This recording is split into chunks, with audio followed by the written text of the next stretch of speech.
Hey, what's happening, YouTube? The Execution 10 here. So, the New York Yankees strike gold in the offseason less than a week before the winter meetings. And the Yankees have just made a deal to acquire Giancarlo Stanton from the Miami Marlins in exchange for Starlin Castro and two lower prospects, one of whom was Jorge Guzman. And the Yankees will also receive $30 million in cash. Wow. People, you can say all you want. You can hate all you want about the Yankees right now. You can hate on Brian Cashman. You can hate on everything the Yankees, the Steinbrenners. You can hate on everything the Yankees do to get these high-quality players and get these just expensive players on the market and how they give up almost nothing. But you got to give credit to Cashman where it's due. The Yankees weren't even going to pursue Stanton at all. But every team, the Giants, the Dodgers, the Astros, just to go around the league, the Cardinals, Stanton refused to sign with them. Or the other teams in the running just gave up. And when that happened, Stanton's price went down, and the Yankees were able to jump in, waiting in the wings. Great market teams, great teams that spend on the market are calculated. They take that calculated risk. They wait until the cards line up on their table. And now for the Yankees, by getting Stanton, and they practically got him for almost nothing, just like how they got Gleyber Torres for almost nothing, just how like they got Chapman back for practically nothing. Now the Yankees, they have no excuse to mess this up now. That's the only little thing that'll be on the Yankees here. And for new manager Aaron Boone. So now you're going to have a Yankees lineup that features Brett Gardner. You could move Aaron Judge maybe up to the 2 spot if the Yankees really want to do that. You put Judge at 2. You could slide Sanchez or Stanton at 3. Or put Gary at 4, either one of them. Then you got Didi Gregorius. You got Headley down the lineup. You have Greg Bird. You have Aaron Hicks, and if you want to use Jacoby Ellsbury, or if you want to use Clint Frazier, any other name I could think of off the bench. I mean, you're talking about a Yankees lineup now. Not only top to bottom that can hit 20 to 30 home runs apiece, except maybe Gardner, he could probably hit like 20, but the Yankees, you thought the Red Sox getting Chris Sale was a steal for the money they paid him. Just look at the steal the Yankees got for getting good old Giancarlo Stanton, for first of which they hardly had to give up much to get him. They didn't have to give any of their big prospects. So Gleyber Torres, Chance Adams, Justice Sheffield, they're all going to be up on the roster possibly by sometime in 2018. And then the Yankees could still move Headley, they could still move Ellsbury, maybe Gardner around, and they could still get a few pieces in return for them. And in 2019, of course, the Yankees could go after Trout or possibly, could go after Harper, not Trout, excuse me, Harper or Manny Machado. Love it if you love him or hate him. Brian Cashman is very calculated with the moves he makes in the offseason and when he has to pull the trigger. It was like when the Yankees were looking for their manager. They could have just signed a manager right off the bat after firing the guy. And, all right, we're all set at manager, and we have like 3 months till winter meetings, and no. You have to let the process play out. Not saying every team, which is something I feel like a lot of teams haven't don't do enough of. Now for the Yankees, you have a deep lineup now with Giancarlo Stanton. Him and Judge and Sanchez not only will be the new murderers row, but there'll be a lineup. There'll be a lineup. Each of these three can hit about 50 home runs. Now Gary has protection in the lineup with Judge and with Stanton. Stanton has Judge either up in front of him or behind him.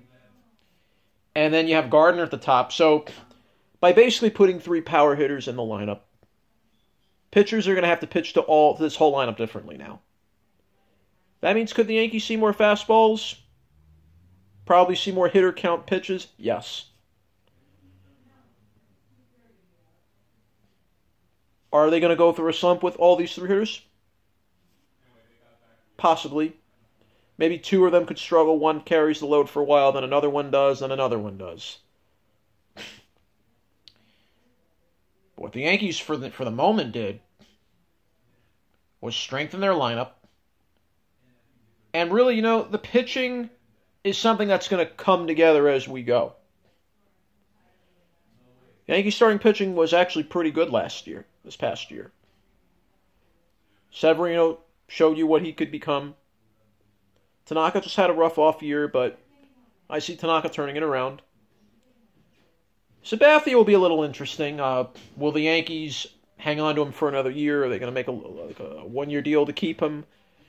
Have to see about that, but I would love to have Sabathia stick around. And then Jordan Montgomery, a completely left-hander nobody saw coming. Nobody knew how good he was really going to be, but Montgomery has proven himself to be a pretty good left-hander in the rotation, too. And then we'll have Chance Adams and Justice Sheffield coming up in 2018, along with Gleyber Torres. So getting rid of Castro for the Yankees opened up the window for Gleyber Torres to play second. He might as well easily move over to third if the Yankees cut ties with Headley or just put Machado there for next year. It's very, very possible. What the Yankees have done right now, they not only rebuilt their farm, they not only strengthened their farm. Their farm's not only going to be maintained for the next number of years to come. The Yankees are prepared for the next number of years if they ever need to get a big bat or if they ever need to get a quality pitcher or maybe an arm or two. The Yankees now have more flexibility to make moves than they've probably had in the past 5 years. What were the Yankees doing the previous years?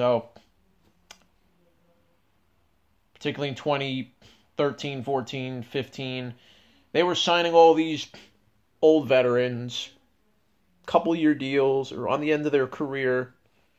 The Yankees weren't building through their farm like every other team was.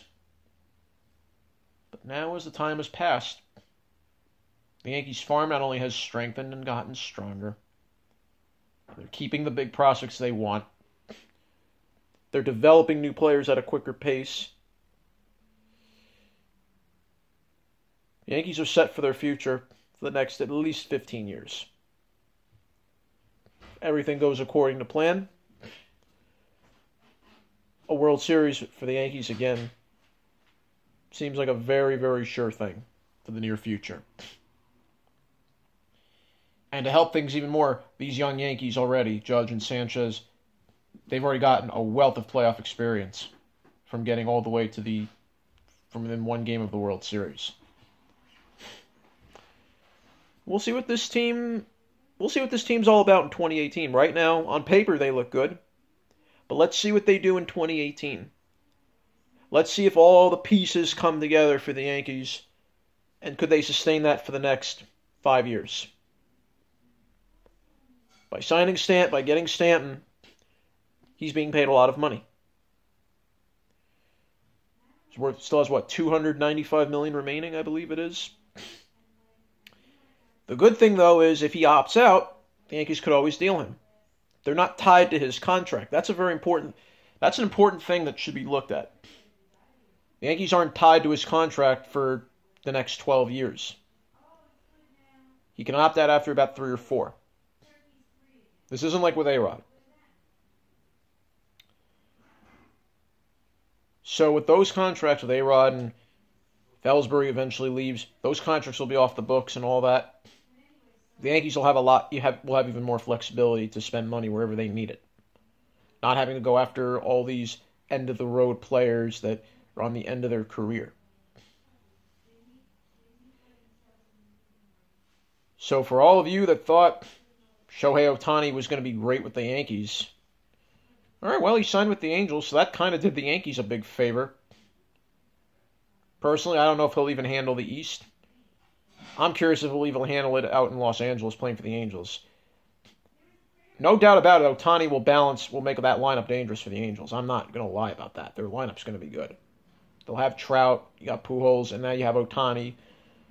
So you'll have a good power three in your lineup. That's very good.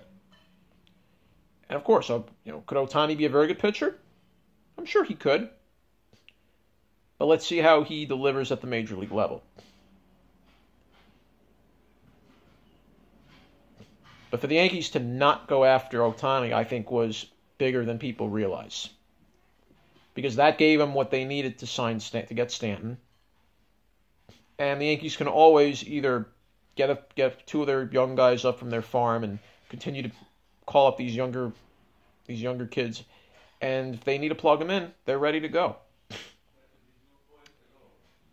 Look out for the Yankees in 2018. 2019, and 2020 and beyond. The Yankees are set for life for the next 5 years. How deep they go? That's on the team itself. Is Aaron Boone going to be the guy that can get the Yankees to the next level? Can he be the guy that can guide the Yankees back to the Fall Classic and win it again? Is he the right fit for the young Yankees currently right now? All that and more will be answered beginning in 2018. Execution 10. Bye for now.